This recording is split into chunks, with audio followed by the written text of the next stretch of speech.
चोरी करते समय तुम समझते थे धन बहुत कीमत का है, दान देते वक्त भी तुम समझोगे कि धन बहुत कीमत का है। धन मिट्टी नहीं हुआ, नहीं तो मिट्टी को कोई दान देता है। अगर धन सच में ही मिट्टी हो गया तो तुम अपने कूड़े करकट को दूसरे को देने जाओगे, और अगर कोई ले लेगा तुम्हारा धन तो क्या तुम समझोगे कि तुमने उसे अनुग्रहित किया?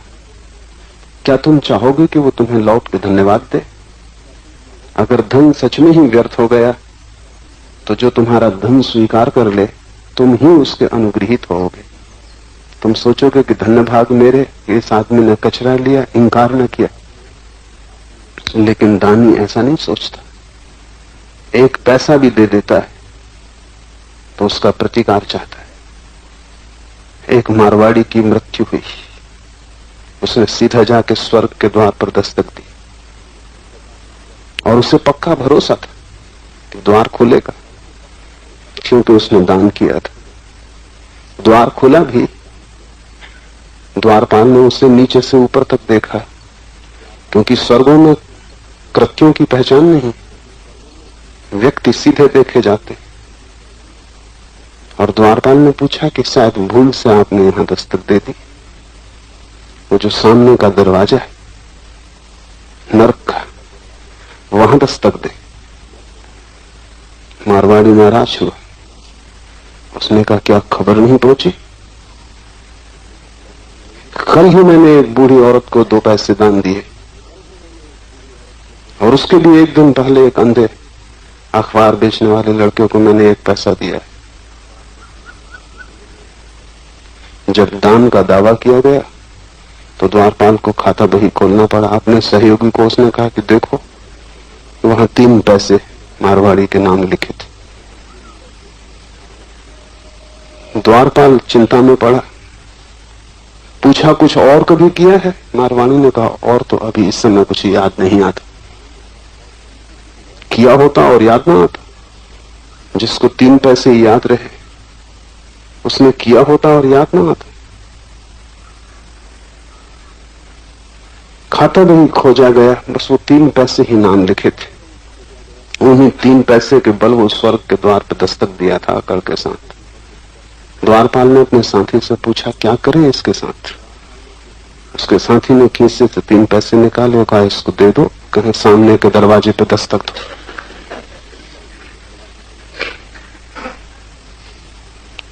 पैसों से कहीं स्वर्ग का द्वार खुला है?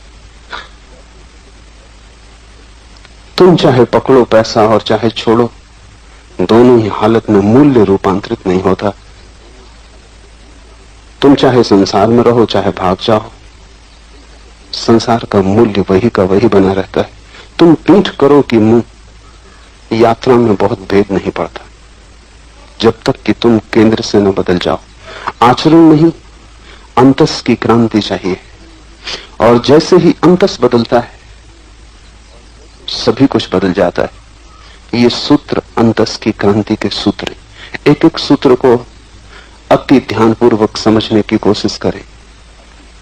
उनका कण भी तुम्हारे भीतर गिर गया तो चिंगारी की तरह होगा, और अगर तुम्हारे भीतर थोड़ी भी सूखी बारूद है तो जल उठेगी। और अगर तुमने सारी बारूद को गीली कर रखा है तो चिंगारियां पड़ती हैं और बुझ जाती। तुम्हारी कठिनाई ये नहीं कि तुम्हें सत्य नहीं सुनने को मिलता, तुम सत्य को भी बुझाने में कुशल हो। तुम्हारे भीतर सब बारूद गीली, अंगारा भी पड़ जाए तो अंगारा ही बुझता है, बारूद नहीं सुलगती। और किस भांति तुमने बारूद को गीला किया है? जितना तुम्हारे पास ज्ञान है उतनी ही तुम्हारी बारूद गीली है। जितना तुम सोचते हो कि मैं जानता हूं उतनी ही तुम्हारी बारूद गीली है। वो जानने के कारण ही ज्ञान की चिंगारी भी तुम बुझा देते हो। तुम्हारा ज्ञान ज्ञान की चिंगारी को भी तुम्हारे भीतर नहीं पहुंचने देता, वही द्वार पर खड़ा है, वो बाहर से ही इंकार कर देता। तुम अपने ज्ञान में ही बेहोश हो। और ध्यान रहे, ज्ञान से ज्यादा बड़ी शराब खोजनी मुश्किल है, क्योंकि उससे ज्यादा सूक्ष्म अहंकार किसी और चीज से नहीं मिलता। धन भी इतना अहंकार नहीं दे सकता है, क्योंकि धन चोरी जा सकता है, सरकार बदल सकती है, कम्युनिस्ट आ सकते हैं, कुछ भी हो सकता है। धन का कोई पक्का भरोसा नहीं, लेकिन ज्ञान चोरी नहीं जा सकता, कोई छीन नहीं सकता। तुम्हें कारागृह में भी डाल दिया जाए तो भी तुम्हारा ज्ञान तुम्हारे साथ जाएगा। इसलिए धनी में भी वैसी अकड़ नहीं होती जैसी पंडित में होती है, और वो अकड़ ही तुम्हारे भीतर बारूद को गीला रखती। उस अकड़ को छोड़ दो, तुम्हारी बारूद सूख जाएगी, तब एक चिंगारी भी तुम्हें बदलने में सफल हो जाती, क्योंकि बहुत आग की जरूरत नहीं। बारूद जलती हो एक चिंगारी से ही जल जाएगी, जल सकती हो एक चिंगारी काफी है, न जल सकती हो तो आग भी लग जाए तो भी न जलेगी। ये सूत्र चिंगारियों के तरह हैं, इन्हें अपने ज्ञान को हटा के समझने की कोशिश करना, क्योंकि ज्ञान से समझा तो समझ ही ना पाओगे। पहला सूत्र है कथा जप। वे जो शिवतुल्य हो गए हैं, कल जो हमारा आखिरी सूत्र था, वे जो शिवतुल्य हो गए हैं, वे जो भी बोलते हैं वही जप। वे क्या बोलते हैं ये सवाल नहीं, वे जो भी बोलते हैं वही जप, क्योंकि उनके हृदय में संसार न रहा, वासना न रही, अंधेरा न रहा। उनका हृदय एक प्रकाश है, उस हृदय से अब जो भी आता है वो जप है। उससे जप के अन्यथा कुछ आ ही नहीं सकता। प्रकाश से अंधकार कैसे आएगा, प्रेम से घृणा कैसे आएगी, करुणा से क्रोध कैसे आएगा। अब उनके भीतर से जो भी आता है वही जप है। जीसस का बहुत प्रसिद्ध वचन है कि तुम क्या अपने मुंह में डालते हो उससे स्वर्ग का राज्य नहीं मिलेगा, क्या तुम्हारे मुंह से निकलता है उससे स्वर्ग का राज्य मिलेगा। क्या तुम अपने भीतर डालते हो उससे कुछ तय नहीं होता, क्या तुम्हारे भीतर से बाहर आता है वही खबर देता है कि तुम कौन। शिवतुल्य जो हो गया है वो जप नहीं करेगा, जप की कोई जरूरत नहीं, क्योंकि वो जो भी करेगा वही जप होगा। कबीर ने कहा है उठूं बैठूं परिक्रमा। कबीर से किसी ने पूछा कि कभी जप करते दिखाई नहीं पड़ते, कब करते हो पूजा, कब करते हो प्रार्थना। लोग कहते हैं महाभक्त हो, लेकिन भक्ति कब करते हो। देखते हैं तुम्हें काम में लगा हुआ, कपड़ा बुनते हो, बाजार बेचने जाते हो, लेकिन कभी तुम्हें ध्यान पूजा मंदिर में तो कभी देखा नहीं। तो कबीर ने कहा जो भी करता हूं वही मेरी परिक्रमा, जो भी बोलता हूं वही मेरा जप, मेरा होने ही मेरा ध्यान। जब भी तुम उत्सुक होते हो ध्यान में तो तुम क्या करते हो, तुम अपने कृत्यों के जगत का एक छोटा सा कोना ध्यान को दे देते हो, जबकि ध्यान कृत्य नहीं। तुम दुकान करते हो, बाजार जाते हो, करना ही पड़ेगा। काम धंधा, जीवन की चर्या बाहर की परिधि पर चलती ही रहेगी, उसी परिधि पर एक कोना तुम ध्यान के लिए भी देते हो। तुम सोचते हो कि चलो बाजार जाने के पहले 2 क्षण मंदिर हो।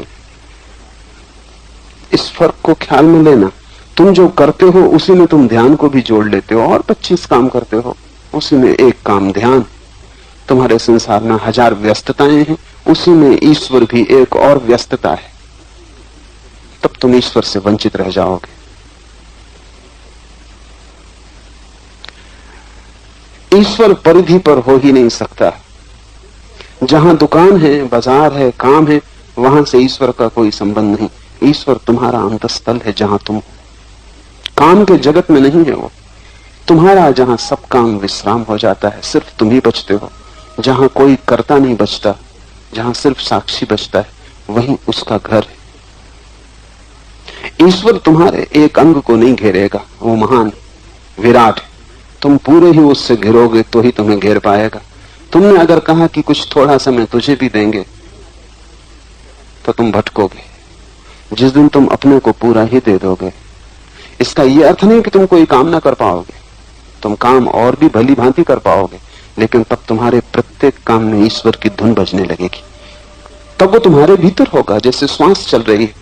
तुम बाजार जाते हो तब तुम श्वास लेना बंद तो नहीं कर देते, तुम दुकान पर बैठते हो तब तुम श्वास लेना बंद तो नहीं कर देते, तुम किसी से बात करते हो तब तुम श्वास लेना बंद तो नहीं कर देते।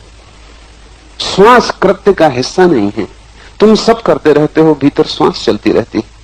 ऐसे ही जब परमात्मा तुम्हारे भीतर का हिस्सा होगा, तुम सब करते रहोगे और उसकी धारा तुम्हारे भीतर अहिर्निश बहती रहेगी।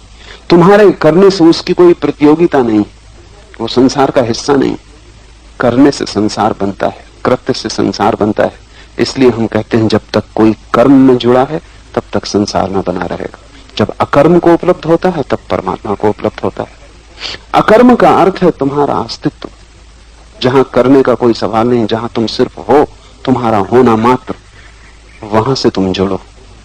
शिवतुल्य जो हो गया है वो जो भी बोलता है वही जप है। तुम उसे प्रार्थना करते न पाओगे, क्योंकि अब प्रार्थना को अलग से करने की कोई जरूरत न रही।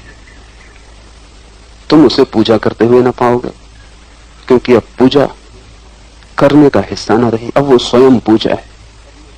इसलिए वो जो भी करता है उसमें अगर तुम गौर से देखोगे तो सब जगह पूजा पाओगे। वो अगर श्वास भी लेता है तो भी जप है, वो अगर हाथ भी हिलाता है तो पूजा है, वो उठता है बैठता है तो परिक्रमा है। शिवतुल्य जो हो गया उसका सारा आचरण साधना हो जाता है। उसे साधना भी नहीं पड़ता, क्योंकि जिससे साधना पड़ता हो वो कभी सहज नहीं होगा, और जिससे साधना पड़ता हो उससे हम कभी ना कभी थक जाएंगे। थकेंगे तो विश्राम करेंगे, विश्राम का अर्थ होगा विपरीत में चले जाएंगे। इसलिए अगर तुमने अपनी साधुता को साधा है तो 6 दिन साधोगे, 7वें दिन विश्राम करना पड़ेगा, उस दिन तुम असाधु हो जाओगे। इसलिए तुम्हारे जो साधु हैं उनके जीवन में असाधुता का क्षण होगा ही, क्योंकि साधुता से भी तुम थक जाओगे। एक दिन तो तुम्हें छुट्टी लेनी ही पड़ेगी। कृत्य को कोई सतत नहीं कर सकता, उससे थकान आएगी। इसलिए साधु भी छुट्टी पे होता है, और अगर वो छुट्टी पे ना हो तो तनाव बहुत बढ़ जाएगा। इसलिए साधु के जीवन में भी असाधुता के क्षण होते हैं, और असाधु के जीवन में भी साधुता के क्षण होते हैं। तुम ऐसा पापी ना पा सकोगे जिसके जीवन में पुण्य का क्षण ना हो, क्योंकि वो पाप से थक जाता है तो विपरीत में विश्राम लेना पड़ता है। और तुम ऐसा पुण्यात्मा न पा सकोगे जिसके जीवन में पाप का क्षण न हो, क्योंकि वो पुण्य से थक जाता है तो पाप में विश्राम लेना पड़ता है। हमेशा विपरीत में जाकर डूबना पड़ता है ताकि मन हल्का हो जाए। संत हम उसे कहते हैं जिसकी साधुता साधी हुई नहीं, जिसकी साधुता सहज स्वभाव, फिर कोई विश्राम नहीं। तुम सांस लेने से तो कभी विश्राम नहीं लेते, तुम होने से तो कभी विश्राम नहीं लेते। जब तक तुम्हारे अंतस में प्रवेश न कर जाए शिवत्व, तब तक सब ऊपर ऊपर होगा। जैसे तुमने वस्त्र अच्छे पहन रखे हो और भीतर गंदगी हो, अच्छे वस्त्र कितनी देर छिपाएंगे। और जैसे तुमने सुगंध छिड़क ली हो और भीतर से बदबू उठती हो, उस दुर्गंध को तुम कैसे छिपाओगे? हो सकता है दूसरों से छिपा भी लो, लेकिन खुद से कैसे छिपाओगे? इसलिए तुम्हारे साधु प्रसन्न नहीं दिखते, आनंदित नहीं दिखते। दूसरों को साधु दिखते, खुद को तो असाधु दिखते ही रहते। नृत्य नहीं आता उनके जीवन में, उनके क्रोध में कोई अंतर नहीं पड़ता, भीतर तो वे जलते ही रहते। तुमसे छिप जाएगा क्योंकि तुम वस्त्रों को ही देख सकोगे, लेकिन जो आदमी खुद छिपा रहा है वो कैसे बच सकेगा? उसे तो दिखाई पड़ रहा है, वही दिखाई पड़ना कांटे की तरह चुपता रहता है। और जब तक साधु नाच ना सके तब तक समझना कि उसकी साधुता संभाला हुआ झूठा होता है। जो सहज हो जाए वही सत्य है। इसलिए कबीर बार बार कहते हैं, साधो सहज समाधि भली। सहज समाधि का अर्थ जिसे संभालना ना पड़े। संभालोगे तो थकोगे, आज नहीं कल बोझ हो जाएगा। मगर कब ऐसी घटना घटेगी जब सहज समाधि होगी? जब शिवत्व भीतर अंतस से आएगा, जब तुम शिवतुल्य हो जाओगे। और ध्यान रहे, ये कोई भविष्य का आदर्श नहीं, समझ सको इसी क्षण घट सकता है। कृत्य में तो समय लगता है, करना हो तो समय लगेगा। ये तो छलांग है, ये कोई कृत्य नहीं है, ये तो बोध। इसे करने की जरूरत नहीं, सिर्फ देखने की जरूरत है। ये ऐसे ही है जैसे कोई किसी आदमी के खीसे में हीरा पड़ा हो और उसे पता ना हो, और वो सड़क पर भीख मांग रहा हो, और तब अचानक कोई उसे याद दिला दे कि तू क्यों भीख मांग रहा है पागल, तेरे खीसे से तो किरणें निकलती मालूम पड़ रही, लगता है खीसे में हीरा है, और वो खीसे में हाथ डाले और हीरा बाहर आ जाए। बस ऐसा है, तुम्हारे भीतर शिवत्व तो बैठा ही हुआ है, वो तुम्हारा सदा का खजाना है। उसे पाने के लिए देर नहीं करने की जरूरत है, सिर्फ आंख मोड़ के देखने की जरूरत है।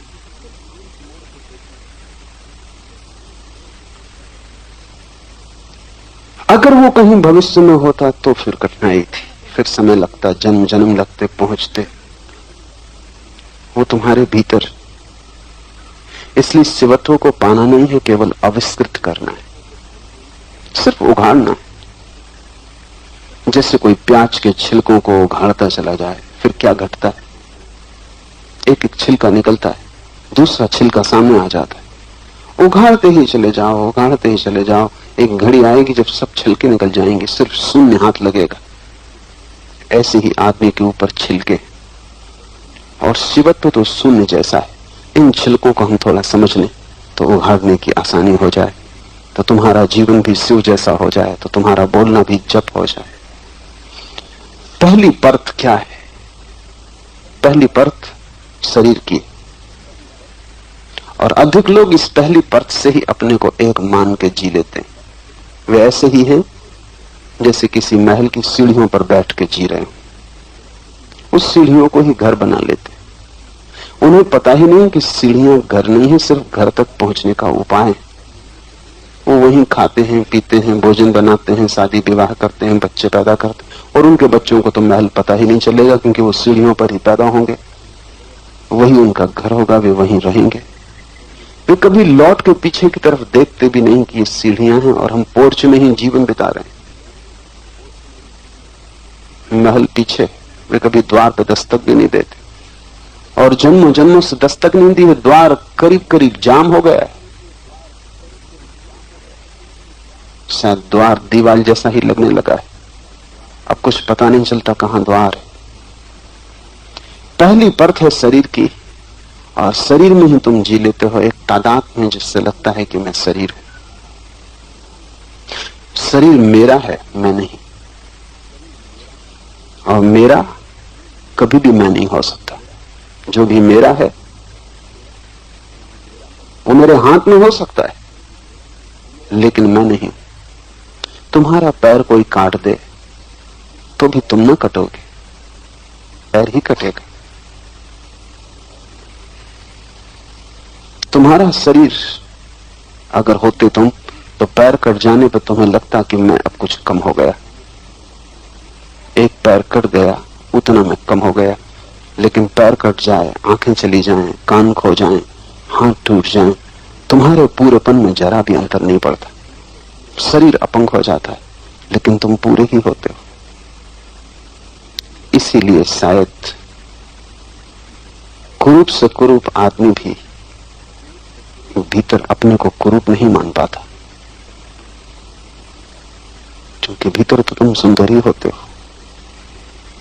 शायद इसीलिए कुरूप से कुरूप आदमी भी राजी नहीं हो पाता कि मैं कुरूप हूं, और पापी से पापी आदमी भी राजी नहीं हो पाता कि मैं पापी हूं। बुरे से बुरा आदमी भी एक भीतरी झलक से भरा रहता है कि मैं शुभ हूं। बुरे से बुरे आदमी को भी तुम गौर से देखो तो वो यही कहता है, हो गई भूल, लेकिन मैं कोई बुरा आदमी नहीं। हो गई गलती, लेकिन मैं कोई बुरा आदमी नहीं हूं। वो कृत्य को गलत मान सकता है, लेकिन खुद को गलत नहीं मान सकता, और ठीक है। उसे पता नहीं कि क्यों ऐसा लगता है। आसपास तुम्हारे परिवार में, पड़ोस में, गांव में लोग मरते हैं, लेकिन तुम्हें कभी ऐसा नहीं लगता कि मैं मरूंगा। जरूर कोई गहरी बात होनी चाहिए, क्योंकि घटना इतनी घटती है कि ये प्रतीति न आए कि मैं मरूंगा। बड़ी हैरानी की, जब सभी मर रहे तब भी तुम्हें ये चोट गहरी नहीं बैठती मन में कि मैं भी मरूंगा। अगर कोई समझाए भी तो भी तुम सोचते हो कि हो सकता है, लेकिन भीतर कोई अरनिस ध्वनि गूंजती रहती है कि और दूसरे ही मरेंगे, मैं नहीं मरूंगा, अन्यथा जीना मुश्किल हो जाए। जहां मृत्यु इतनी जोर से घटती हो, जहां हर आदमी क्यू में खड़ा हो मरने के, जहां तुम भी क्यू में खड़े हो, वहां भी तुम इस मौत से जीते हो जैसे शाश्वत जीवन है। कुछ भीतरी कारण है, और कारण यह है कि भीतर जो है वो कभी मरने वाला नहीं। तुम कितने ही शरीर के साथ जुड़ गए हो तो भी तुम शरीर नहीं हो गए हो। वो भीतर की सच्चाई तुम कितने ही झुटलाओ, झूठ नहीं हो सकती। कितना ही नशा हो तो भी भीतर का स्वर, सत्य का स्वर गूंजता ही रहता है। मैंने एक दिन सुबह मुल्ला नसरुद्दीन को घर के बाहर बैठे देखा, खिलखिला के हंस रहा, बड़ा ही आनंदित आह्लादित है। मैं पूछा कि क्या हुआ नसरुद्दीन, ऐसे खुश तुम कभी दिखाई नहीं पड़े। उसने कहा गजब हो गया, पर तुम समझ ना सकोगे जब तक मैं पूरी कथा न कहूं। तो मैंने कहा तुम पूरी कथा ही कहो। उसने कहा हम दो भाई थे, जुड़वा पैदा हुए, एक सी शक्लें थी, कोई भी फर्क न कर पाता था कौन कौन, और जिंदगी भर में नुकसान न रहा। स्कूल में मेरा भाई किसी को पत्थर मार देता, सजा मुझे मिलती।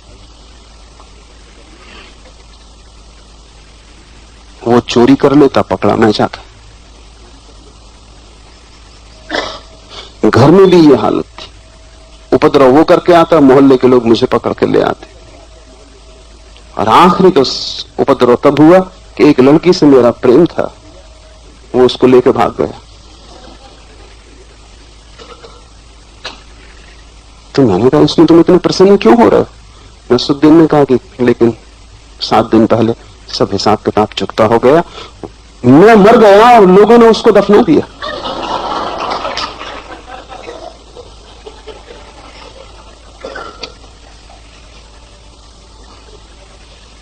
इतनी बेहोशी किसी को भी नहीं।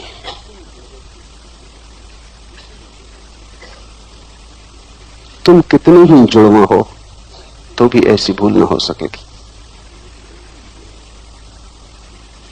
नसरुद्दीन भयंकर शराब पिए बैठा था।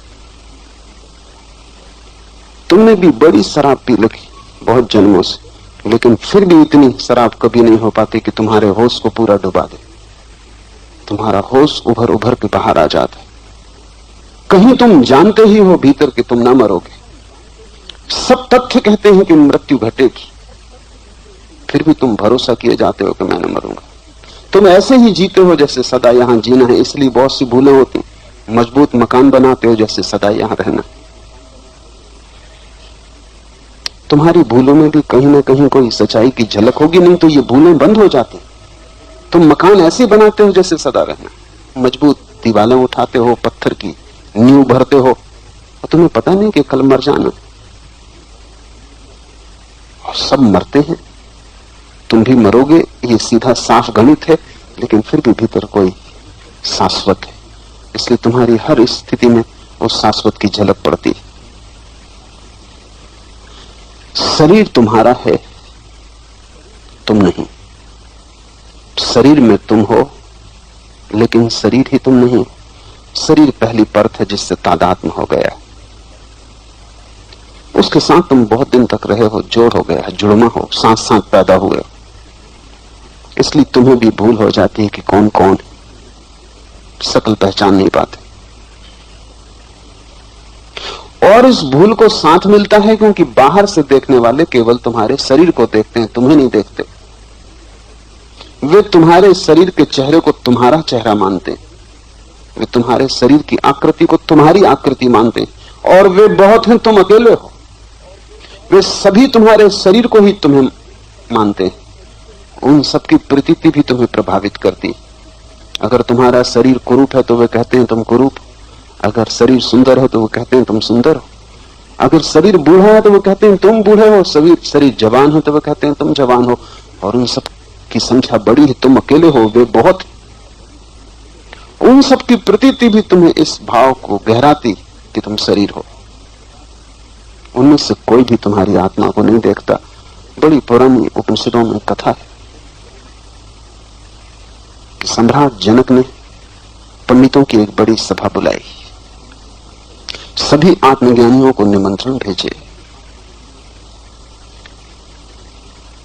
और वो चाहता था कि परम सत्य के संबंध में कुछ उद्घाटन हो सके, और जो भी परम सत्य को उद्घाटित करेगा उसके लिए उसने बहुत धन धान्य भेंट करने के लिए आयोजन किया था। लेकिन ये निमंत्रण भी उन्हीं को पहुंचे जो ख्याति नाम थे, स्वभाव था, जिनके हजारों शिष्य थे, जिन्हें लोग जानते थे, जिन्होंने शास्त्र लिखे थे, जिनके पांडित्य की चर्चा थी, जो वाद विवाद में कुशल थे, उनको ये निमंत्रण पहुंचे। एक आदमी था, उसे निमंत्रण नहीं मिला, शायद जान के ही निमंत्रण नहीं दिया गया। उस आदमी का नाम था अष्टावक्र। उसका शरीर 8 जगह से टेढ़ा था। उसे देख के ही अप्रीतिकर अनुभव होता था, विकर्षण होता था, और ऐसे शरीर में कहीं आत्मज्ञान नहीं हो सकता। अष्टावक्र के पिता को निमंत्रण मिला था, कुछ काम आ गया तो अष्टावक्र अपने पिता को बुलाने जनक के दरबार चला गया। वो जब अंदर घुसा तो पंडितों की बड़ी संख्या इकट्ठी थी। वो सब उसे देख के हंसने लगे। वो हंसने योग्य था, उसका शरीर निश्चित ही कुरूप था, 8 जगह से टेढ़ा। चले तो ऐसा लगे कि वो मजाक कर रहा है, बोले तो ऐसा लगे कि वो कुछ व्यंग कर रहा है। वो कार्टून था, आदमी नहीं था। वो सर्कस में जोकर हो सकता था। लेकिन जब सारे लोग उसे देख के उसकी चाल और ढंग को ऊंट जैसा आदमी हंसने लगे तो वो भी खिलखिला के हंसा। उसकी खिलखिलाहट की हंसी ने सभी को चुप कर दिया। सभी हैरान हुए कि वो क्यों हंस रहा है। और जनक ने पूछा कि ये लोग क्यों हंस रहे हैं। वो तो मैं समझा अष्टावक्र, लेकिन तुम क्यों हंसे? अष्टावक्र ने कहा, मैं इसलिए हंसा कि ये चमारों की सभा को तुमने पंडितों की सभा समझा। ये सब चमार, इनको शरीर ही दिखाई पड़ता है, चमड़ी दिखाई पड़ती। मैं जो कि यहां सबसे सीधा हूं वो इन्हें अष्टावक्र दिखाई पड़ रहा है, और ये सब तिरछे। और तुम इनसे अगर ज्ञान की आशा रख रहे हो जनक, तो तुम रेत से तेल निचोड़ने की कोशिश कर रहे हो। ज्ञान चाहिए हो तो मेरे पास आ जाना। और अष्टावक्र ने ठीक कहा, लेकिन ये होता है क्योंकि बाहर की आंख बाहर को ही देख सकती।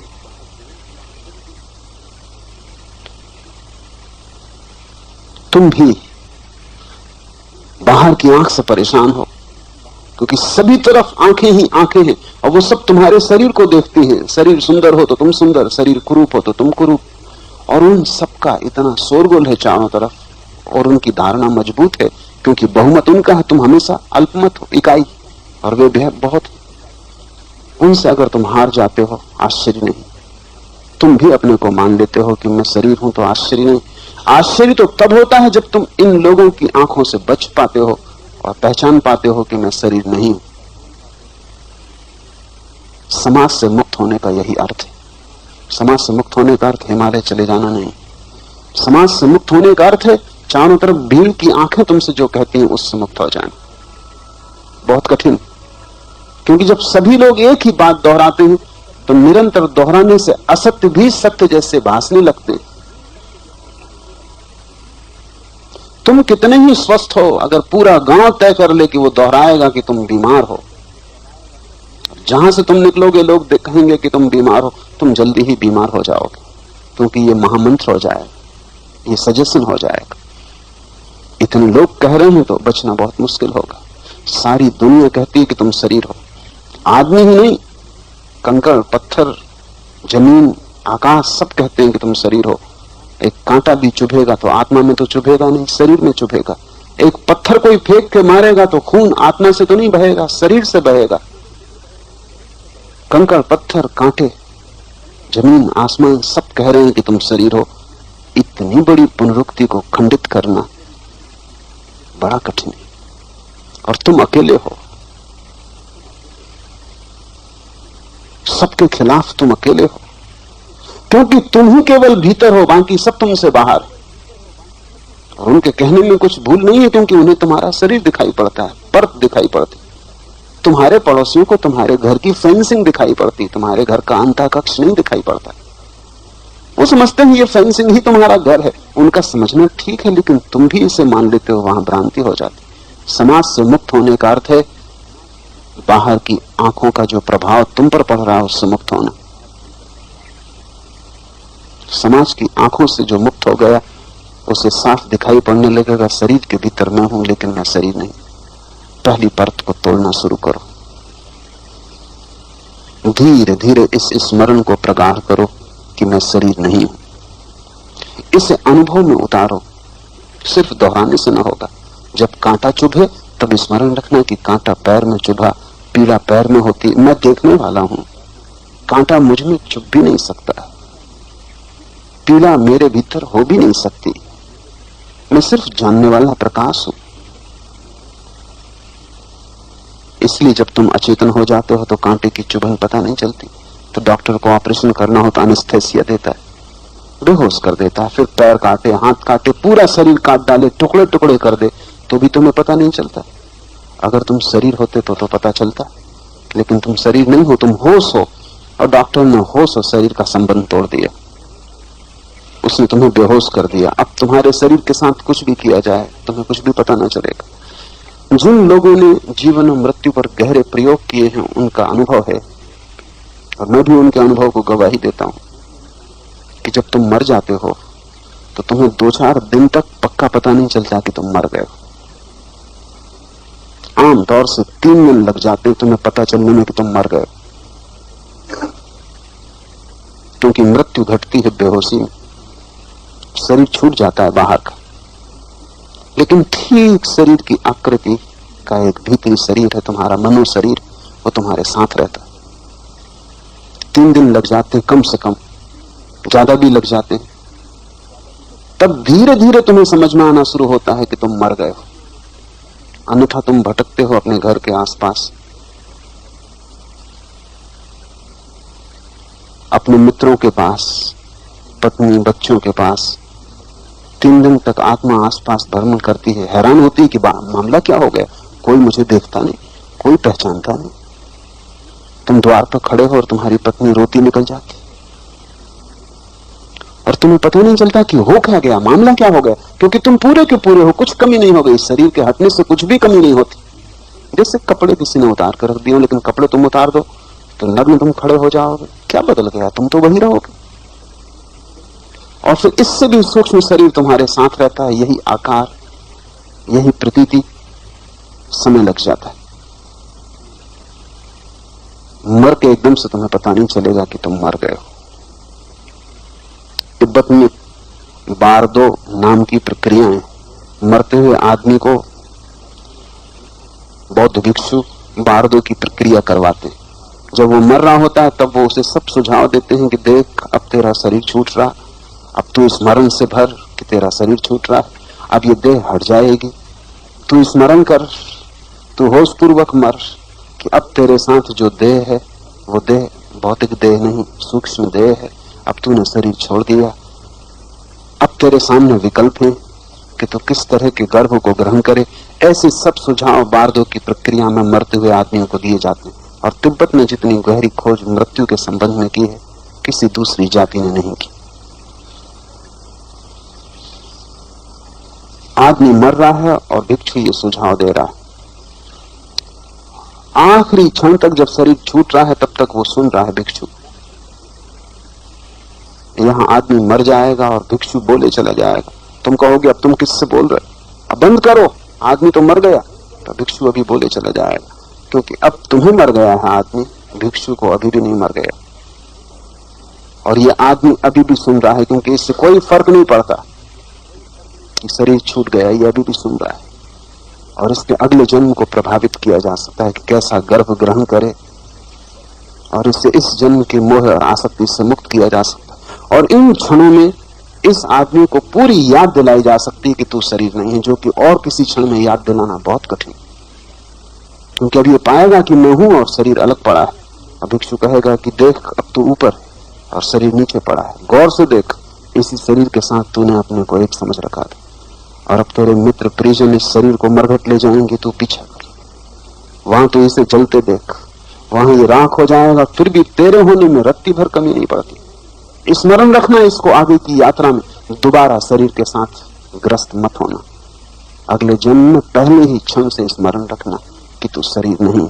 सब कहेंगे कि तू शरीर है, लेकिन तू अपनी स्मृति को मत खोना। तू अपनी स्मृति को उनके सुझाव से ढकने मत देना। काश तुम लोगों के सुझाव फेंक सको तो आत्मज्ञान बहुत दूर नहीं। पिकासो बहुत बड़ा चित्रकार हुआ, इस सदी में उसका कोई मुकाबला नहीं, लेकिन सलाह देने वाले तो उसके पास भी पहुंच जाते थे। सलाह देने वालों की कोई कमी नहीं, क्योंकि सच तो यह है कि बिना मांगी सलाह सिर्फ मूढ़ देता है। ज्ञानी की सलाह लेनी हो तो बड़ी मेहनत करनी पड़ती, मांगनी पड़ती, अर्जित करनी पड़ती। सिर्फ मूढ़ बिना मांगे सलाह देता। और अच्छा ही है कि लोग सलाहें दूसरों की नहीं मानते, नहीं तो बड़ी मुसीबत में पड़े। तो दुनिया में सबसे ज्यादा चीज जो दी जाती है वो सलाह, और सबसे कम जो चीज ली जाती है वो भी सलाह। पिकासो के घर लोग आते जिनको आब ऐसा भी नहीं आता चित्रकला का, वो भी उसको कहते कि जरा इसने रंग ऐसा लगाया होता, ये चित्र अगर जरा ऐसा बनाया होता, इसकी पृष्ठभूमि अगर दूसरे रंग की होती। पिकासो थक गया इन मूढ़ों के साथ बातचीत करते करते। तो उसने क्या किया, वही तुम करो। उसने एक खूबसूरत पेटी बनाई और उस पर लिखा सजेशन बॉक्स, सुझाव की पेटी, सुझाव पेटी का। और उसके ऊपर लिखा कि कृपा करके आपके जो भी सुझाव हो लिख के इसमें डाल दें। यहां तक तो ठीक था, लेकिन उसमें नीचे कोई तलहटी नहीं थी, और उसके नीचे उसने कचरे की टोकरी रखी हुई थी। लोग बड़ी खुशी से कि उनका सुझाव का बड़ा मूल्य है, पिकासो की पेटी में डाल जाते सुझाव और कचरे की टोकरी में सीधे पहुंच जाते। वो उनको कभी पढ़ता भी नहीं था। यही तुम करना अगर तुम समाज से मुक्त होना चाहो, और वही संन्यास का अर्थ है, तो लोगों के सुझाव से मुक्त होना, क्योंकि वे बाहर हैं। उनके सभी सुझाव बाहर के होंगे और भीतर के ज्ञान में बाधा बनेंगे। तुम उनकी सुनना ही मत। अगर तुम भीतर के परमात्मा की सुनना चाहो तो तुम समाज से बचना। अगर भीतर की आवाज सुननी हो तो बाहर की आवाजों को बिल्कुल द्वार बंद कर देना, अन्यथा बाहर की आवाजें इतनी विकराल हैं और इतनी तेज हैं कि भीतर की धीमी मंद आवाज खो जाएगी, वो तुम्हें सुनाई ना पड़ेगी। वो प्रतिपल निनादित हो रही, लेकिन तुम बाजार में खड़े हो, वहां बड़ा शोरगुल है। पहली परत है शरीर, और एक ही चाबी है, इसको कहना चाहिए मास्टर की। इससे सभी ताले खुल जाते, क्योंकि ताले एक ही जैसे हैं। चाबी है कि शरीर के प्रति तुम होश से भरना। चलो तो देखना कि शरीर चल रहा है, मैं नहीं। भूखे हो जाओ, देखना कि शरीर को भूख लगी, मुझे नहीं।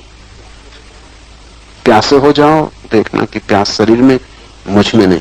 ये होश कायम रखना। तुम धीरे धीरे पाओगे ये होश तुम्हारे और शरीर के बीच में खाई पैदा करने लगा।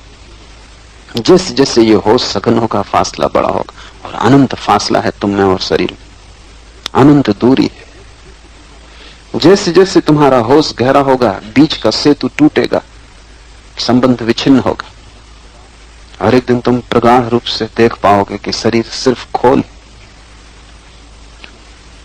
तुम जीवन, शरीर मृत्यु, शरीर पदार्थ है, तुम चैतन्य हो।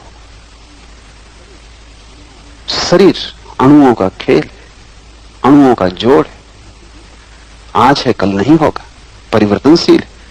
तुम किसी के जोड़ नहीं, तुम चैतन्य हो, अखंड, सदा थे, सदा रहोगे। जैसे ही शरीर की पहली प्याज का छिलका अलग किया कि दूसरा छिलका ऊपर आ जाएगा। वो दूसरा छिलका है तुम्हारा मन। वो बीमारी और गहरी, क्योंकि शरीर काफी दूर है, मन काफी निकट।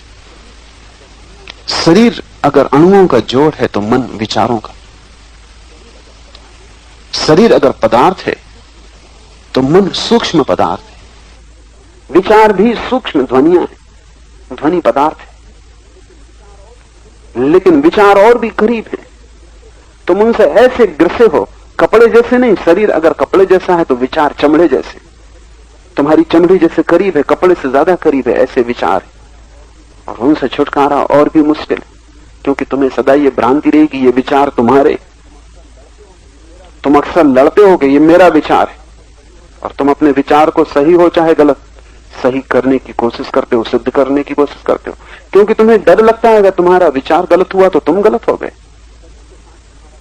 शरीर के साथ तुम्हारा तादात्म्य इतना नहीं है जितना विचार के साथ। अगर किसी आदमी से कहो कि तुम्हारा शरीर रुग्ण है, चिकित्सक के पास चले जाओ तो वो बुरा नहीं मानेगा। लेकिन किसी से कहो कि तुम्हारा मन बीमार है, किसी मनोचिकित्सक के पास चले जाओ तो फौरन नाराज हो जाएगा। किसी को बीमार कहो तो हर्जा नहीं, लेकिन किसी को पागल कहो तो झगड़ा हो जाएगा। क्योंकि शरीर से तो एक फासला, लेकिन मन से हमारा तादात्म्य बहुत गहरा है। जब कोई कहता पागल हो तो हमें लगता है मैं पागल हूं। क्या कह रहे हो? कोई पागल ये मानने को राजी नहीं हो सकता कि मैं पागल, तुम ही पागल हो। क्योंकि मन के विचार धुएं की तरह तुम्हें चारों तरफ से घेरे हुए हैं, और जब तक ये विचार तुम्हें घेरे हैं तुम्हारी आंखें अंधी रहेंगी। तो दूसरा कठिन प्रयोग, कठिन तपस्या है विचार के प्रति जागना, कि कोई भी विचार वो सुखद हो, दुखद हो, सच हो, झूठ हो, शास्त्र में हो, न हो, परंपरागत हो, गैर परंपरागत हो, मैं नहीं। विचार भी उधार, सभी विचार उधार, वो भी समाज ने तुम्हें दिए, वो भी दूसरे से तुम्हें मिले, सीखा है उन्हें तुमने। तुम तो वो हो जो अनसीखा तुम्हारे भीतर आया है। तुम चैतन्य मात्र हो, विचार नहीं। विचार तो तुम्हारे ऊपर तरंगों की भांति, जैसे कूड़ा करकट नदी के ऊपर तैर रहा हो, ऐसे विचार हैं। तुम तो नदी हो, तुम तो चैतन्य की धारा हो। तो फिर धीरे धीरे विचारों की परत को भी उखाड़ना, और जब कोई विचार तुम्हें पकड़े तो स्मरण रखना कि ये मैं नहीं हूं, ये भी बाहर की धूल है। जैसे दर्पण पे धूल जम जाए, ऐसे विचार तुम पे जम गए। और किसी विचार को इतना अपना मत मानना कि उसके लिए लड़ने को खड़े हो जाओ। अगर लोग विचार से अपना संबंध तोड़ लें, दुनिया में सारे युद्ध बंद हो जाएं। सारा युद्ध और उपद्रव, सारी हिंसा विचार के साथ तादात्म्य के कारण है। कोई कम्युनिस्ट है, कोई समाजवादी है, कोई जनसंघी है, कोई हिंदू है, कोई मुसलमान है, कोई जैन है, सब विचार के साथ तादात्म्य कर लिए। तुम सिर्फ परमात्मा हो, ना तुम हिंदू हो, ना तुम जैन हो, ना तुम बौद्ध हो, ना मुसलमान हो। तुम्हारा शुद्ध होना शिवत्व है, लेकिन तुम सस्ते में उलझ जाते हो। तुम्हें लगता है हिंदू होना ज्यादा कीमती बजाय परमात्मा होने की, मुसलमान होना ज्यादा कीमती। और तुम्हारे मुसलमान और हिंदू होने से सिर्फ मंदिर और मस्जिद लड़ते, और ये जमीन धर्म से खाली होती, भरती नहीं। सब धर्म लड़वाते, क्योंकि सभी धर्म विचार हो जाते। धर्म तो सिर्फ एक है, और वो है तुम्हारा शिवत्व। तुम स्वयं परमात्मा हो, बस उतना ही धर्म है। वो कभी नहीं लड़ाएगा, क्योंकि जहां विचार न होंगे वहां कैसी लड़ाई, वहां कैसा पक्षपात, वहां कैसा विरोध। शरीर ने तुम्हें दूसरों से अलग किया है, विचार ने तुम्हें और भी ज्यादा अलग किया है। एक बात समझ लेना जो बड़ी विरोधाभासी है, जिसने तुम्हें स्वयं से तोड़ा है उसने ही तुम्हें दूसरों से भी तोड़ा है। शरीर ने तुम्हें स्वयं से तोड़ा है, शरीर ने ही तुम्हें दूसरों से तोड़ा है। विचार ने तुम्हें स्वयं से और भी बुरी तरह तोड़ा है, उसने तुम्हें दूसरों से और भी बुरी तरह तोड़ा है। और जिस दिन तुम अपने स्वभाव में प्रतिष्ठित हो जाओगे, न शरीर न विचार, दोनों परतें उगाड़ के फेंक दी, तुम बिना परत हो गए, कोई खोल ना रही, शुद्ध जीवन रह गया। उस दिन तुम पाओगे तुम सबके साथ एक हो गए, क्योंकि परमात्मा दो नहीं। उस दिन तुम्हारे भीतर का परमात्मा और तुम्हारे बाहर का परमात्मा एक हो गया। उस दिन घटाकाश और आकाश एक हो गया। उस दिन घड़े के भीतर छिपा आकाश और घड़े के बाहर फैला आकाश एक हो गया। घड़ा गिर गया, तादात्म्य घड़ा है। जैसे जैसे तुम परत उघाड़ते जाओगे, परत का अर्थ है तादात्म्य, आइडेंटिटी। जो तुम नहीं हो उसके साथ अपने को एक मान लेना, तादात्म्य। और उस सब से तादात्म्य तोड़ देना जो तुम नहीं हो, ध्यान है। और ध्यान कुंजी। धीरे धीरे वही बच रहता है जो तुम हो। सब प्याज की परतें उखड़ जाती हैं, शून्य हाथ में आता है। यही शून्य तुम्हारी प्रभुता है, तुम्हारा शिवत्व है। तुमने देखा शिव की पिंडी हमने बनाई है, वो शून्याकार है, वो जान के हमने बनाई। शिव का कोई चेहरा नहीं, उन जैसी सुंदर मूर्ति और किसी की नहीं, क्योंकि उस पर कोई चेहरा ही नहीं। वो सिर्फ शून्य की आकृति है। और जिस दिन तुम भीतर भीतर भीतर उतरते जाओगे, वैसे वैसे तुम पाओगे वो शून्य की आकृति तुम्हारे भीतर भी आनी शुरू हो गई। तुम शिव के करीब होते जा रहे हो। जिस दिन तुम सिर्फ प्रकाश के शून्य मात्र रह जाओगे, एक ज्योति निराकार जिसका कोई नाम नहीं, रूप नहीं, उस दिन तुम जो भी बोलोगे वही जप होगा। अभी तुम जो भी बोलोगे वो धोखा है। अभी तुम जो भी बोलोगे वो धोखा है। अभी तुम धर्म भी करोगे तो अधर्म है। अभी तुम कुछ और कर ही नहीं सकते। तुम अभी एक भूल से बचने जाओगे तो 1000 भूल इकट्ठी कर लोगे। अभी सबसे बेहतर तो यह होगा कि तुम कुछ मत करना, सिर्फ तादात्म्य तोड़ना, बस जागना, कुछ करना मत। अन्यथा तुम एक भूल से बचने जाते हो, दूसरी पकड़ लेते। मुल्ला नसरुद्दीन समुद्र के किनारे बैठा था। पास में ही एक आदमी बड़ा परेशान। आखिर उससे न रहा गया। उस आदमी ने कहा कि भाई, नसरुद्दीन से कहा, क्या ये तुम्हारा लड़का है जो मेरे कपड़ों पर रेत फेंक रहा? बड़ा क्रोधित था वो आदमी। नसरुद्दीन ने कहा कि नहीं भाई, बड़े प्यास, ये तो मेरा भांजा है। मेरा लड़का तो तुम्हारा छाता तोड़ के अब तुम्हारे जूते में पानी भरने गया।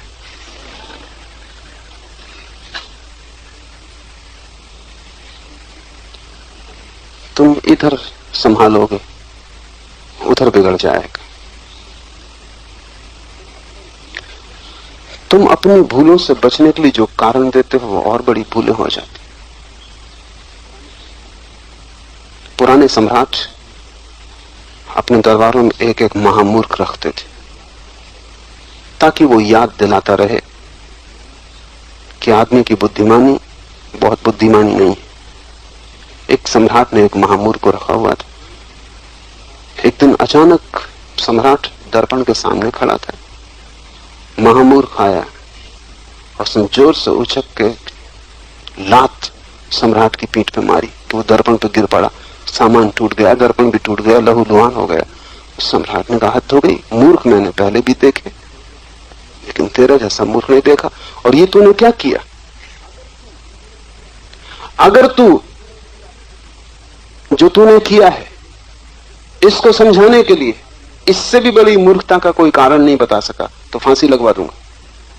उसने कहा, हुजूर मैं तो समझा महारानी खड़ी। ये उन्होंने कारण बताया।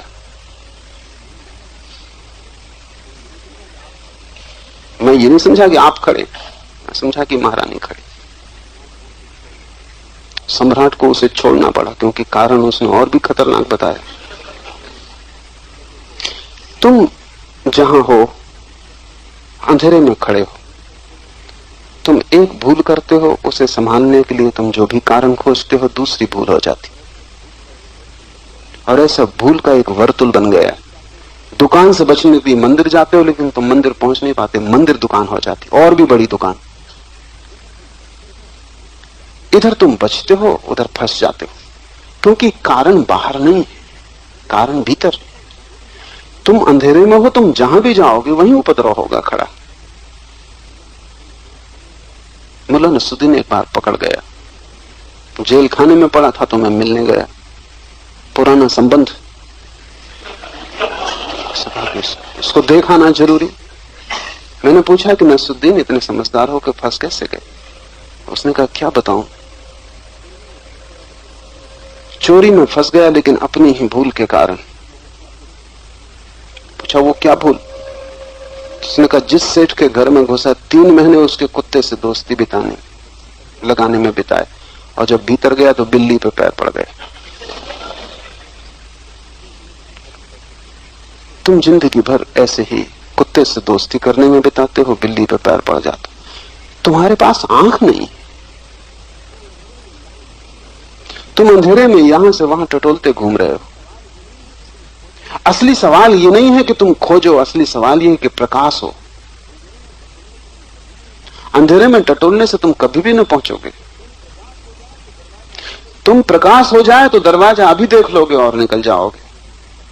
आचरण को बदलने में जो लगा है वो अंधेरे में टटोल रहा है। कभी ज्यादा खाना खाता था, अब उपवास कर रहा है, मगर वो टटोल रहा है, वही खाने में अटका है। उपवास भी खाने का ही एक ढंग है, वो भी खाने में ही जुड़ा है, लेकिन कुछ फर्क नहीं पड़ रहा है। कल तक जो कर रहा था उससे उल्टा करने लगेगा, ज्यादा से ज्यादा। इस दिशा में खोज लिया, यहां नहीं पाया तो उल्टी दिशा में खोजने लगेगा। लेकिन आंख तो यहां भी बंद थी, आंख वहां भी बंद रहेगी। तुम इसलिए नहीं भटक रहे हो कि तुम्हारी दिशा गलत है, तुम इसलिए भटक रहे हो कि तुम्हारी आंख बंद है। आंख खुलनी चाहिए। और जब आंख कहता हूं तो मेरा मतलब है होश, बेहोशी टूटनी चाहिए, होश बढ़ना चाहिए। सोए सोए मत चलो, जागो। जैसे ही तुम जागोगे शिवतुल्य हो जाओगे। और वे जो भी बोलते हैं वही जप है, और आत्मज्ञान ही उनका दान है। वो धन नहीं देते कि धन कचरा है, देने का कोई अर्थ भी नहीं। जिसको खुद ही छोड़ा उसे देने का क्या प्रयोजन? जिससे खुद व्यर्थ पाया उसे दूसरे को बांटने में क्या सार? वे तुम्हारी शरीर की सेवा नहीं करते, वे तुम्हें सिर्फ एक ही चीज दे सकते हैं जो देने योग्य है, वो आत्मज्ञान। वही उनका दान है। लेकिन तुम देखो, तुम हिसाब उसका नहीं रखते। जैनियों से पूछो तो वो महावीर का हिसाब रखे हुए हैं कि कितने घोड़े, कितने हाथी, कितने रथ, कितने हीरे जवाहरात उन्होंने दान किए, और खूब बढ़ा चढ़ा के संख्या लिखी। उतने उनके पास थे भी नहीं, क्योंकि वो छोटे से राज्य के मालिक थे, कोई बहुत बड़ा साम्राज्य न था, एक तहसील से बड़ा नहीं। उसमें इतने हाथी घोड़े हो भी नहीं सकते जितने जैनियों ने संख्या लिखी। संख्या से ऐसा लगता है वो कोई चक्रवर्ती सम्राट थे, बिल्कुल भूल है। सिक्किम के छोग्याल जैसी हालत में, उतने हैसियत के आदमी थे, उससे ज्यादा के नहीं। उस समय हिंदुस्तान में 2000 राज्य थे। तो तुम सोच सकते हो डिप्टी कलेक्टर की हैसियत रही होगी। पर इतनी संख्या बढ़ा के लिखने का क्या कारण है? क्योंकि जैनियों को लगता है अगर दान छोटा किया तो इतने बड़े तीर्थंकर कैसे होंगे। संख्या बड़ी करो, गणित को फैलाओ, बढ़ाते जाओ, लाखों हाथी घोड़े, अरबों खरबों के हीरे जवाहरात। वो इसलिए ताकि त्याग मालूम पड़े। लेकिन उन अंधों को कोई भी पता नहीं है कि उस त्याग से कोई संबंध ही नहीं। जो असली हीरा महावीर ने दिया वो आत्मज्ञान है, वो उसमें जोड़ा ही नहीं गया। तुम वही देख सकते हो जहां तुम्हारी वासना है। तुम्हारा रस कहां है वही तुम्हें दिखाई पड़ता है। आत्मज्ञान, वो शब्द कुछ कीमती नहीं दिखाई पड़ता। अगर एक हाथ में रखूं आत्मज्ञान और एक में कोहिनूर हीरा, तो पूछो अपने मन से क्या लोगे? तुम कहोगे आत्मज्ञान फिर भी हो जाएगा, इतनी जल्दी क्या है? और इतनी जल्दी भी क्या है? जन्म जन्म पड़े, कोहिनूर फिर मिला ना मिला, तुम कोहिनूर ही चुनोगे, क्योंकि तुम्हें रस ही उसमें दिखाई पड़ेगा जो व्यर्थ है। तुम अंधे हो। शिवतुल्य जो हो गया है उसका एक ही दान है, वो आत्मज्ञान है। जो उसने पाया है वो बांटता है, जो उसने चखा है वो उसका स्वाद भी तुम्हें देता है। वो अपने को ही बांटता है, वो संपदा नहीं बांटता है, वो स्वयं को बांटता है। वो तुम्हें भागीदार बनाता है अपनी भीतरी संपदा में। बाहरी संपदा दो कौड़ी की हो गई है, उसका कोई भी मूल्य नहीं। तुम गरीब मरो कि अमीर मरो, कोई बहुत फर्क नहीं पड़ता। तुम खा पी के ठीक से अच्छे बिस्तर पे मरो कि बिना खाए पिए सड़क पे मरो, कोई फर्क नहीं पड़ता। फर्क सिर्फ एक बात से पड़ता है कि तुम जागते हुए जियो और जागते हुए मरो। वहीं सब चीजें टिकी हैं। पर ही तुम्हारे सारे जीवन का गंतव्य निर्भर होगा। वही निष्कर्ष तय करेगा, बाकी किसी बात का कोई भी मूल्य नहीं है। आत्मज्ञान ही उसका दान है जो अंतःशक्तियों का स्वामी है और ज्ञान का कारण है, क्योंकि आत्मज्ञान ही अंतःशक्तियों का तुम्हें स्वामी बना देगा और आत्मज्ञान ही तुम्हारे जीवन को प्रकाश, ज्ञान, आलोक से भर देगा। और जिस दिन तुम जान सकोगे, जाग सकोगे, उस दिन तुम पाओगे कि तुम सदा के सम्राट हो। तुमने अपने को भिखारी कैसे समझा, तुम हंसोगे। तुम हैरान होगे कि तुम कैसे दुख स्वप्न में दब गए थे। तुमने कई बार दुख स्वप्न देखे हैं, नाइटमेयर। बस वैसा ही पूरा जीवन है। कभी कभी ऐसा होता, रात तुम सोए, छाती पे हाथ पड़ गया, सीधे सो जाओ और छाती पे हाथ पड़ जाए, सपना आएगा कि कोई छाती पे चढ़ा है। कुछ नहीं, तुम्हारे ही हाथ पड़े, लेकिन वो तो जागने तो पता चलेगा। अभी नींद में तो लगे कोई छाती पे चढ़ा हुआ है। चट्टान रख दी छाती पे किसी ने, कि कोई पटक रहा है तुम्हें पहाड़ से, और तुम पसीने पसीने हो रहे हो, भयभीत हो रहे हो। उसी घबराहट में नींद खुल जाएगी। तब तुम चकित होकर हैरान हो कि अपने ही हाथ छाती पे पड़े, न कोई चट्टान। लेकिन सपने में कितनी बढ़ जाती बात। सपना कैसी अतिशयोक्ति है। अपने ही हाथ पहाड़ की चट्टान बन जाते, कि अपने ही एक हाथ बिस्तर के नीचे लटक गया तो लगता है कि खाई में गिर रहे हैं। तुम जरा प्रयोग करके देखो, दूसरे में सपने जगाए जा सकते हैं। कोई आदमी सोया हो, उसके पैर के पास जरा सी आंच ले जाओ, जल्दी ही वो सपना देखेगा कि रेगिस्तान में चल रहा है,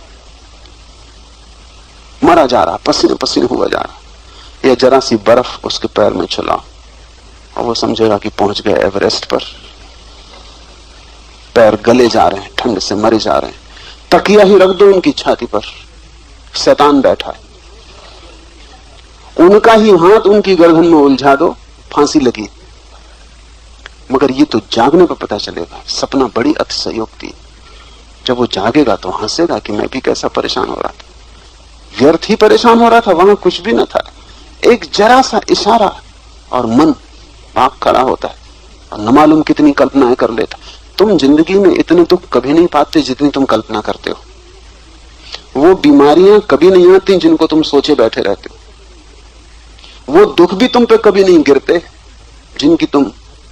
जिनसे तुम भयभीत रहते हो। तुम्हारे जीवन का 90% दुख तो तुम्हारे मन की कल्पना है।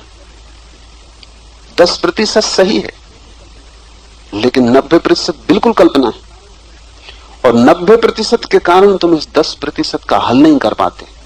अगर वो 90% समाप्त हो जाए, झूठ हट जाए, तो जीवन का जो भी दुख वास्तविक है उसका निपटारा है, उससे छुटकारा है, उसके बाहर होने का उपाय है। तुम उससे सदा बड़े हो, तुम उस पर पैर रख के सीढ़ी बना ले सकते हो, लेकिन तुम इतना बढ़ा लेते हो कि दुख इतना बड़ा हो जाता है कि तुम छोटे हो जाते हो। तब तुम कपते हो, तब तुम कुछ भी नहीं कर सकते।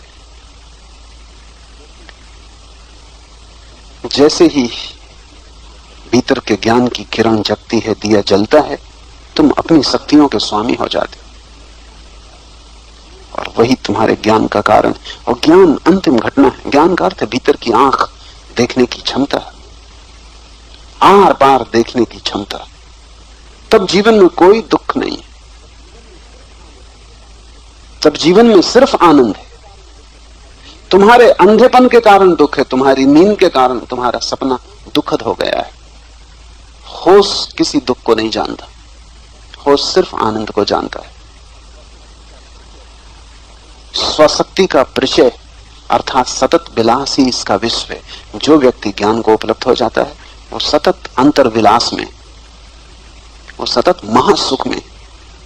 स्वशक्ति का परिचय, उसके भीतर की स्वयं की शक्ति न मालूम कितने सुख को जन्म देती रहती। प्रतिपल वहां सुख घटता रहता है, जैसा झरना बहता रहता है सतत, ऐसे वहां सुख की धारा बहती रहती। तुम्हारे भीतर प्रतिपल अनंत स्रोत सुख के बह रहे हैं, लेकिन उस तरफ तुम्हारी पीठ है। और ध्यान रखना, धर्म कोई त्याग नहीं है, धर्म परम विलास। परमात्मा कोई बैठ के रो नहीं रहा, नाच रहा। तुम रोते परमात्मा को मत खोजना, वो तुम्हें कहीं ना मिलेगा। और जो भी मिलेंगे तो तुम्हारे बीच में से कोई होंगे जो परमात्मा का अभिनय कर रहे हैं। परमात्मा नाच रहा है। ये पूरा जीवन आनंद का महोत्सव है। इस जीवन में दुख कहीं जाना नहीं है, दुख तुम्हारी कल्पना है, दुख तुमने पैदा किया है, दुख तुम्हारा सोचा हुआ है, दुख तुम्हारी उत्पत्ति है।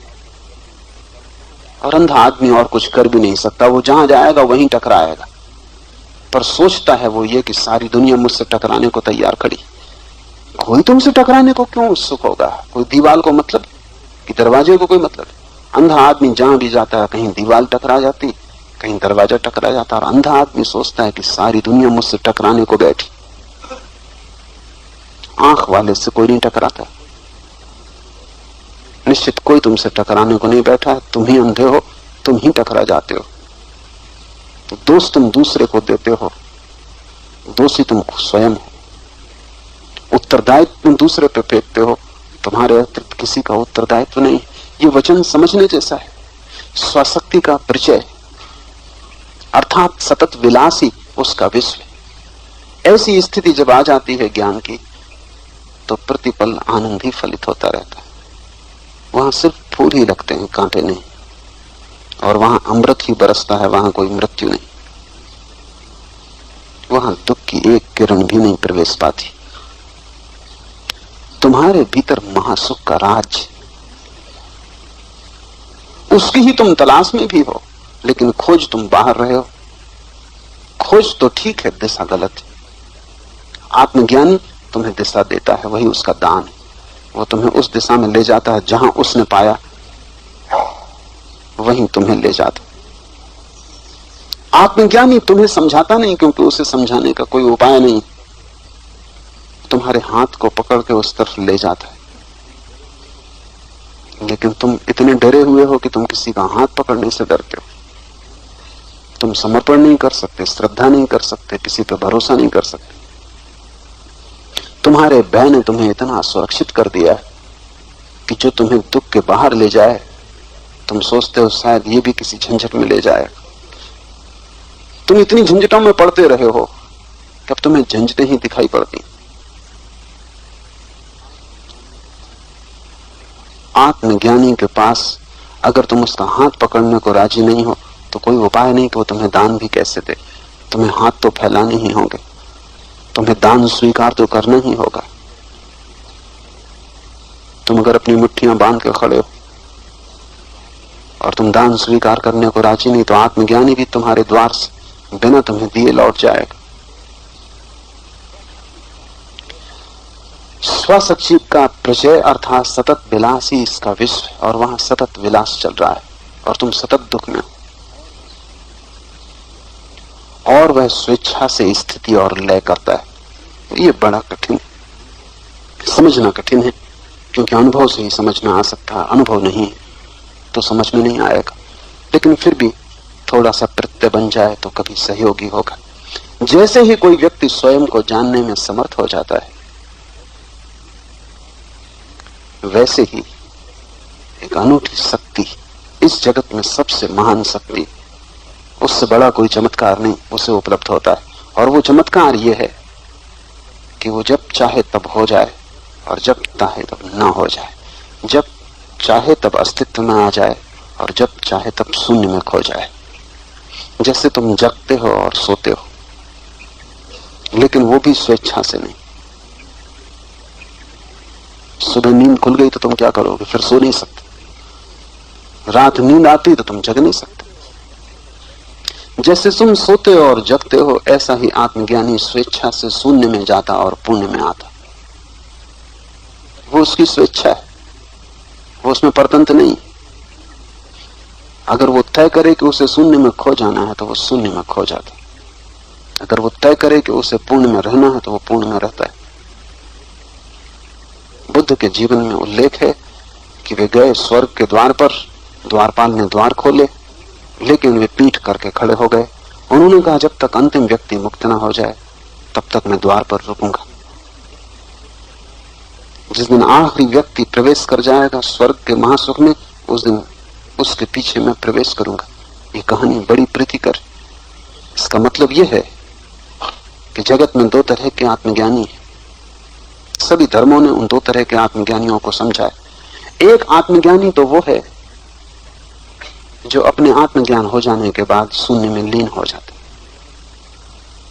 और एक आत्मज्ञानी वो है जो अपने आत्मज्ञान के बाद भी अस्तित्व में बना रहता है ताकि दूसरों को सहायता कर सके। जैनों ने पहले आत्मज्ञानी को केवल ज्ञानी कहा है। अनंत केवल ज्ञानी होते, वे शून्य में खो जाते, उन्होंने अपनी मंजिल पा ली, वे प्रवेश कर जाते हैं, द्वार पर नहीं खड़े रहते।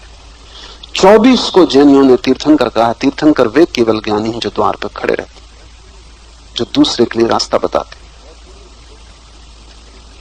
बौद्धों ने भी दो तरह के आत्मज्ञानी माने हैं। एक को वे बोधिसत्व कहते हैं और एक को अरहत। बोधिसत्व वो आत्मज्ञानी है जो दूसरे के लिए रुकता है, और अरहत वो आत्मज्ञानी है जो अपना पाके लीन हो जाता है। सारे धर्मों ने दो तरह के आत्मज्ञानी माने क्योंकि दो तरह के होते हैं। तुम जब पहुंचोगे उस परम दशा में तो या तो तुम्हारे मन में, तुम्हारे प्राणों में एक वासना शेष रह जाएगी। इसको भी वासना ही कहना पड़ेगा कि मैं दूसरों की सहायता करूं, और या ये वासना भी शेष न रहेगी तो तुम खो जाओगे। इसलिए सद्गुरु अपने शिष्यों में उन शिष्यों को बोधिसत्व या तीर्थंकर बनाने की कोशिश करते हैं जिनमें करुणा का तत्व ज्यादा है। दो तत्व हैं जो आखिर में रहते हैं, करुणा और प्रज्ञा। प्रज्ञा का अर्थ है ज्ञान और करुणा का अर्थ है दया।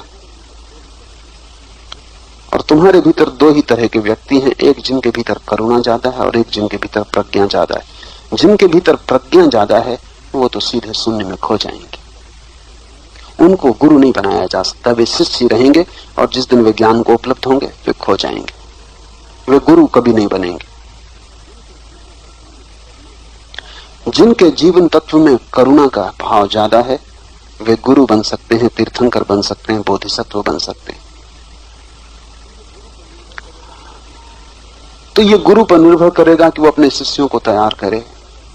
जिनके भीतर उसे करुणा का तत्व ज्यादा दिखाई पड़ता है, प्रेम का, सेवा का, उनको वो इस भांति तैयार करेगा कि उनमें करुणा की वासना आखिर तक रह जाए।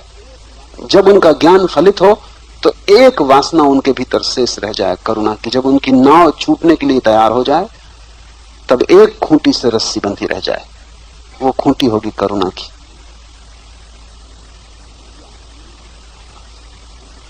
या उनके भीतर करुणा का तत्व नहीं है, शुष्क प्रज्ञा है, तो उनकी कोई खूंटी बचाने की जरूरत नहीं। उनकी नाव जैसे ही तैयार हुई वो यात्रा पर निकल जाएंगे, महाशून्य में खो जाएंगे। शिवत्व को उपलब्ध व्यक्ति अपनी स्वेच्छा से स्थिति और लय करता है। या तो वो ठहर सकता है अस्तित्व में सेवा के लिए या खो सकता है शून्य में, ये उसकी स्वेच्छा है। और ध्यान रहे उसी के पास स्वेच्छा है, तुम्हारे पास कोई स्वेच्छा नहीं। तुम्हारे पास स्वयं का होना नहीं तो स्वेच्छा कैसे होगी? तुम भला कहते हो कि मैं अपनी स्वेच्छा से ऐसा कर रहा हूं, लेकिन वो झूठ। तुम किसी वासना के दबाव में वैसा करते हो। स्वेच्छा क्या है तुम्हारे पास? स्वेच्छा तो तब है कि कोई गाली दे और तुम क्रोध ना करो। ये हो सकता है क्रोध प्रकट ना करो, लेकिन गाली देते ही भीतर क्रोध हो जाएगा। स्वेच्छा तो तब है जब कोई गाली दे और तुम ऐसे खड़े रहो जैसे गाली नहीं दी गई। स्वेच्छा तो तब है जब कोई प्रशंसा करे और तुम ऐसे खड़े रहो जैसे प्रशंसा नहीं की गई, जैसे कुछ भी नहीं हुआ, तुम वही हो जैसे पहले थे, कोई रत्ती भर भी अंतर ना पड़े। तब तुम मालिक हो अपने, तब तुम स्वामी हो। और ऐसा जो स्वामित्व है उसके लिए अंतिम निर्णय आखिरी क्षण में होता है।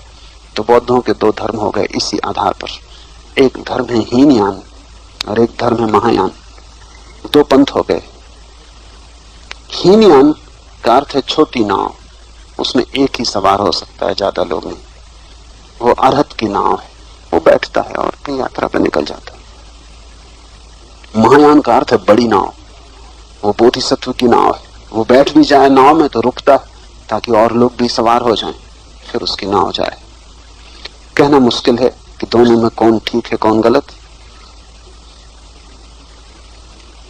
उस स्थिति में ठीक और गलत का निर्णय भी मुश्किल है, जो जिसके स्वभाव के अनुकूल है।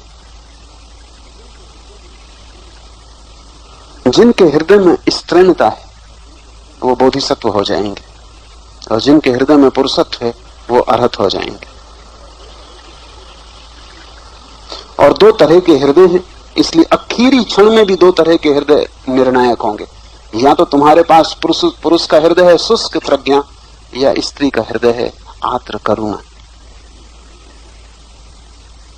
या तो तुम प्रेमपूर्ण हो या तुम ज्ञानपूर्ण हो, या तो तुम ज्ञानी हो या भक्त हो। ये दो विपरीत मिल के संसार बना है। संसार में सभी चीजें विपरीत से बनी हैं, अंधेरा और प्रकाश, स्त्री और पुरुष, जन्म और मृत्यु, ऐसे ही करुणा और प्रज्ञा। आखिरी क्षण में भी ये दो तत्व किनारे पर रहेंगे। इनमें से जो भी प्रबल होगा वो निर्णायक होगा, लेकिन तब स्वेच्छा का उपयोग करना होगा। तब स्वेच्छा है तुम्हारी, क्योंकि मुक्त पुरुष अब किसी बंधन में नहीं, ये उसकी अपनी ही मर्जी। पहली दफा मर्जी पैदा हुई, पहली दफा संकल्प का जन्म हुआ है। आत्मज्ञानी ही संकल्प करता है, तुम तो वासनाओं में प्रवाहित होते हो। वो तय करेगा, और एक ही निर्णय की अवस्था है बस, इसके पहले कोई अवस्था निर्णय की नहीं। तब तो तुम बहते हो, निर्णायक नहीं हो। गुरुजीएफ से किसी ने पूछा कि मैं क्या करूं, मुझे बताएं। गुरुजीएफ ने कहा, काश तुम कुछ कर सकते तो मैं तुम्हें बताता। अभी तुम कुछ कर ही नहीं सकते, अभी तो तुम अंधे प्रवाह में हो। अभी तो तुम ऐसे हो जैसे घास का तिनका लहरों पे डोलता रहता, कहीं भी लहरें ले जाएं वहीं चला जाता। अभी तुम कहां हो? बुद्ध से किसी ने पूछा कि मैं सेवा करना चाहता हूं लोगों की। बुद्ध ने बहुत गौर से देखा और दया से कहा, अभी तुम हो ही नहीं, सेवा कैसे करोगे? निर्णय आता है आखिरी क्षण हाथ में। आत्मज्ञान के बाद निर्णायक शक्ति तुम्हारे पास होती, क्योंकि तुम तब सुतुल्य हो गए। तुम सृष्टि न रहे, सृष्टा हो गए। तब तुम इस जगत के हिस्से नहीं हो, तुम स्वयं परमात्मा हो। अब सारा खेल तुम्हारे हाथ में, अब तुम नियंता हो।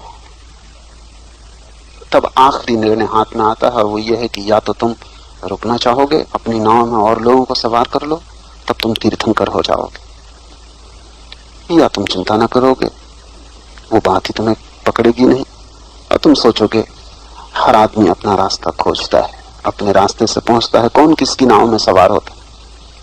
तुम अपनी नाव को छोड़ दोगे, और वह स्वेच्छा से स्थिति और लय करता है।